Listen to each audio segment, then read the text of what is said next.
বক্তব্য? কি বক্তব্য? কি বক্তব্য? কিছু না। ওই রাস্তার দিক দিয়ে ঘুরে হ্যালো গাইস, তো দেখতেই পাচ্ছেন এভাবে আমাদের সব বাড়িঘর ডুবে যাচ্ছে, তাই আমরা একটা আন্দোলন শুরু করেছি, তাই তো? কি আন্দোলন? কারণ আমাদের জল জমে গেছে, এই জন্য জলটা বের করার জন্য সরকারের কোনো দায়িত্ব বলতে সরকার সেটা ফাইল করে না তুলে বসেই থাকবে। আর আমরা জনগণ কি শুধু এই পুকুর নালা জল খেয়ে বেড়াবো? দেখুন সব ঘরে ঘরে জল উঠে গেছে। দেখুন গাইস কি অবস্থা, ঘর বাড়ি আমাদের সব ডুবে গেল। এভাবে আমরা কি করে থাকবো? দেখুন রাস্তাঘাট সব ডুবে গেছে, আমরা বেরোতে পারছি না। দেখুন সব রাস্তা ডুবে গেছে।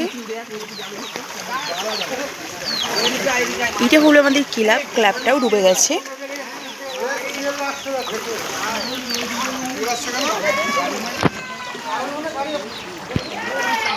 দেখুন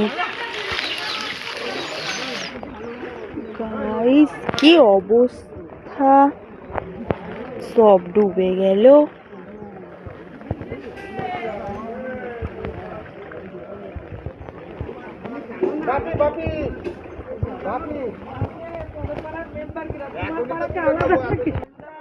তাড়াতাড়ি, আরে বলুন। আপনারা এখন দেখছেন শিমুরালী নদিয়া উত্তরচাঁদপুরিয়া লাইভ। এখন আমাদের সব পুকুর নালা সব জল উঠে রাস্তায় রাস্তায় ঘরে ঘরে ঢুকে যাচ্ছে। সরকারের কি কোনো দায়িত্ব বলতে? সরকার বল নে, বল বল বল। ওর আর ভুলে